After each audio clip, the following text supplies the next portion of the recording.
Hey, salut tout le monde, j'espère que vous allez bien. On se retrouve pour une nouvelle vidéo et dans celle-ci, je vais faire de la peinture, je vais faire un raccord sur un pare-choc. Encore un pare-choc qui a subi ce grand fléau. Oui, vous savez, celui du gang du mur en crépi qui se jette sauvagement sur votre voiture en pleine rue.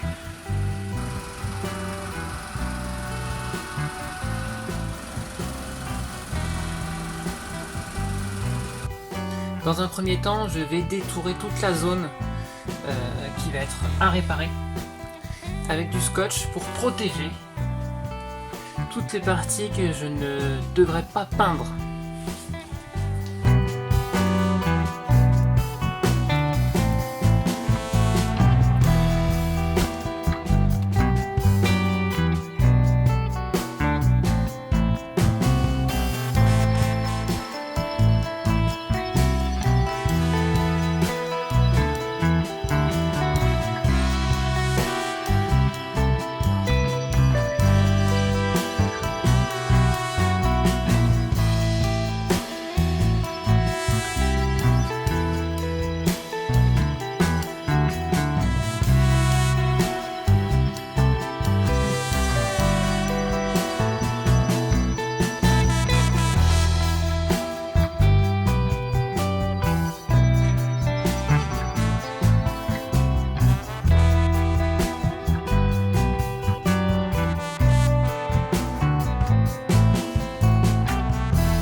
Ensuite, je vais poncer toutes les parties qui seront à revernir au grain 800.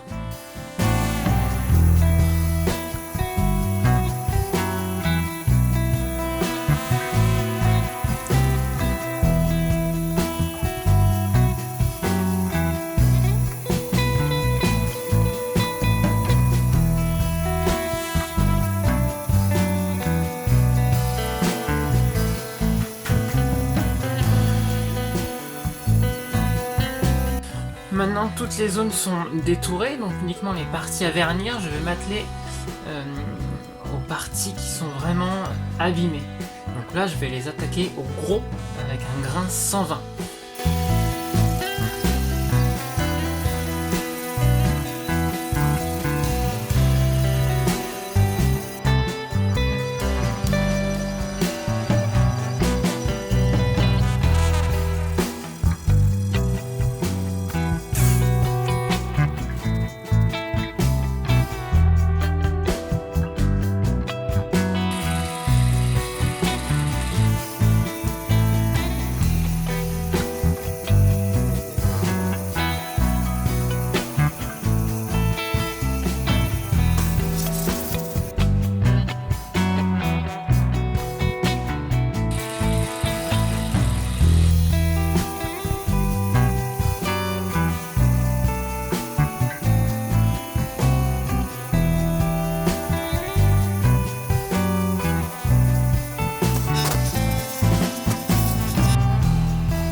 Maintenant, je vais mettre un primaire plastique et un après au niveau de la zone qui était mise à nu, totalement rendue au plastique.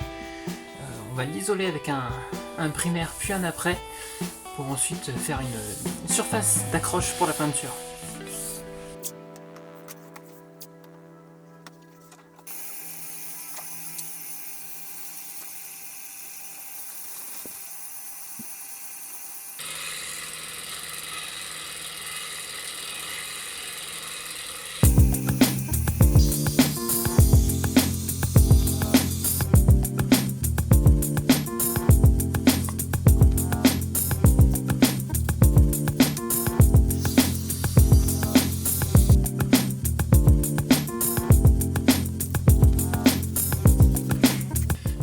c'est un produit super fin, donc je passe énormément de couches. Ça va me permettre de pouvoir corriger les derniers petits défauts, et si malgré tout il en reste encore un petit peu, je pourrais faire ce qu'on appelle un ratissage, c'est-à-dire boucher les petits trous avec du mastic, tout simplement. On va laisser sécher et puis on y reviendra un petit peu plus tard.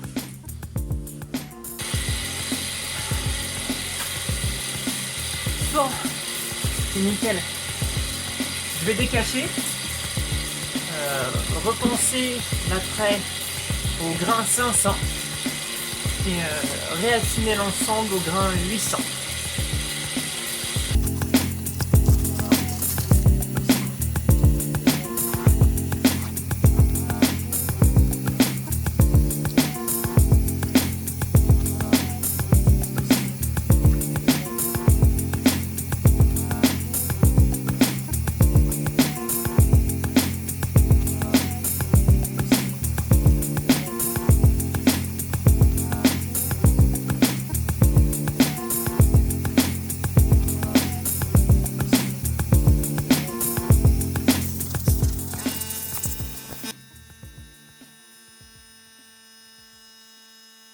Alors là, on va arriver dans la partie technique de la peinture. Je vais devoir donc évidemment recouvrir cette zone, mais également éviter de faire une tache, parce que ça se verra si je fais juste la peinture ici. Donc je vais faire ce qu'on appelle un dégradé. Donc je vais dégrader ma teinte jusqu'ici, sans trop toucher à cette partie, pour conserver la teinte d'origine qui correspond bien à l'aile de la voiture. Également ici, recouvrir la zone et dégrader ma peinture gentiment jusqu'ici. Ensuite, sur cette partie, c'est une zone où il n'y aura que du vernis. Il ne faut impérativement pas de peinture, sinon le raccord sera foiré. Donc je vais protéger cette zone avec un papier. On appelle ça un pont. Ça va permettre d'isoler cette partie propre de la peinture que je vais appliquer ici. Quand j'arriverai à l'étape du vernis, il me suffira de l'enlever, de vernir toute la zone et de faire un dégradé de vernis sur cet emplacement où je suis certaine de ne pas avoir de peinture. Ça me permettra, lorsque le vernis sera sec, de pouvoir faire un polylustrage sur cette zone et de raccorder ma réparation avec l'autre côté du pare-choc, donc la peinture qui est, je pense, d'origine.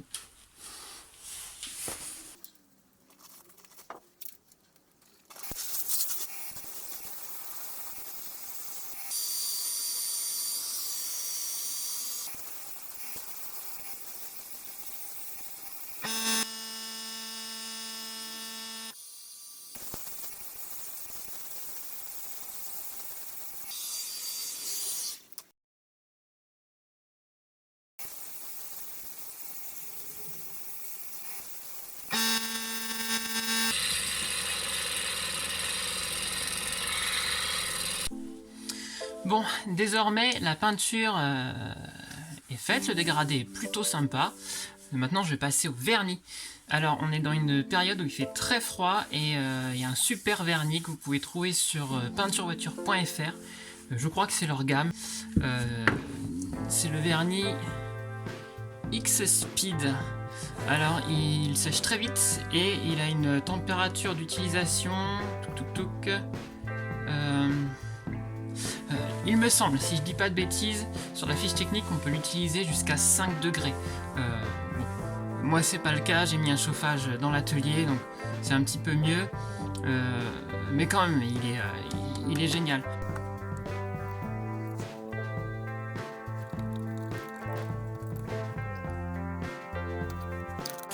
Alors, il va être temps de passer à l'étape cruciale du vernis.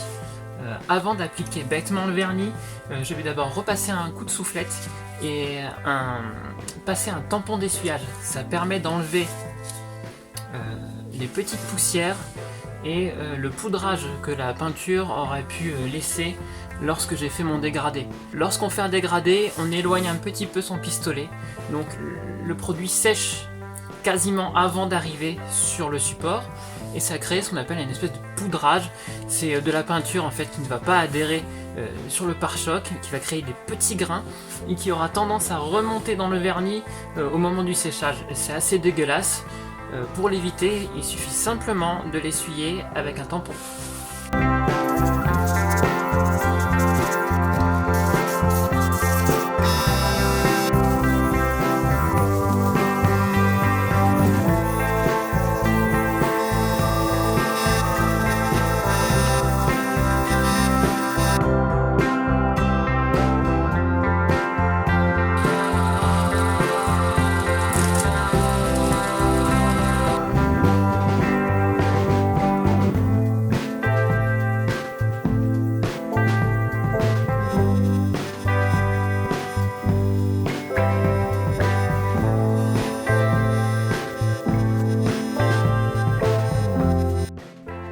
Voilà le résultat après vernis. Bon alors c'est pas incroyable, hein. Il y a des défauts, il y a du grain, mais franchement vu les conditions, là je suis dans mon atelier, hein. J'ai pas de cabine, donc je ne suis pas hors poussière. C'est franchement pas mal. Donc ici on peut voir le raccord. On voit où s'arrête mon vernis frais, qu'il va falloir donc lustrer avec l'ancien vernis. Et ça permettra d'avoir une partie complètement brillante. Ça va fondre le raccord et on ne verra absolument plus rien. Donc là je vais laisser étuver.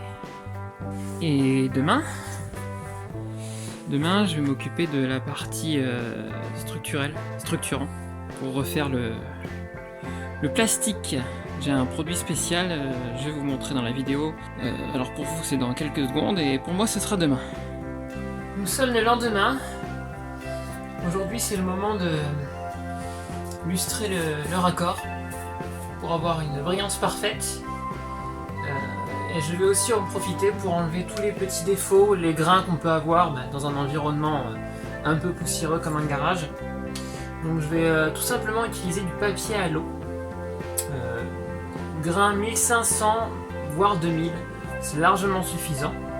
Je vais bien insister sur tous les petits grains les plus visibles, hein. On ne cherche pas non plus la perfection, juste quelque chose de joli à regarder et d'uniforme.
Je vais enfin pouvoir m'occuper de la partie plastique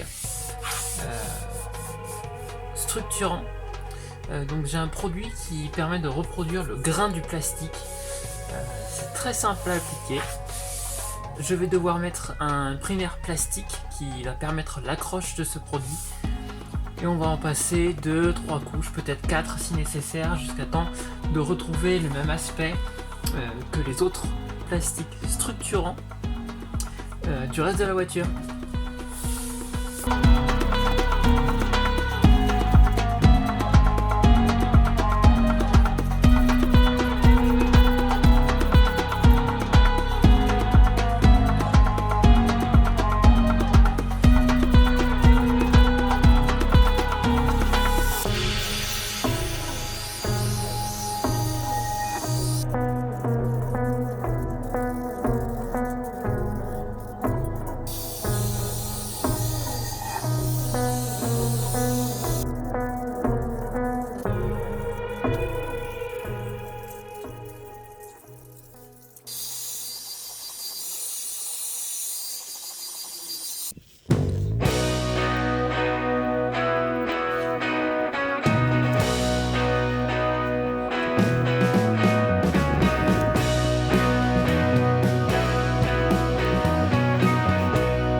Je suis pas mécontente de l'avoir fini celle-ci.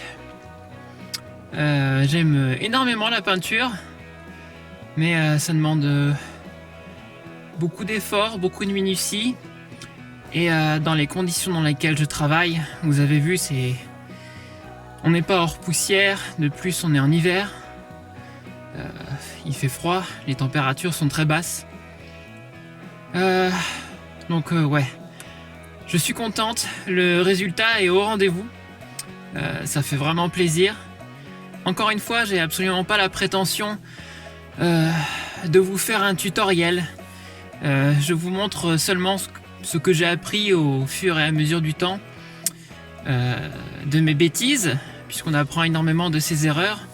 Aujourd'hui, j'ai trouvé une méthode qui fonctionne selon moi et qui permet d'obtenir un résultat proche d'une carrosserie. Allez, maintenant j'ai un garage à ranger, il y a pas mal de matériel partout. En attendant, je vous dis à bientôt et portez-vous bien. Bisous.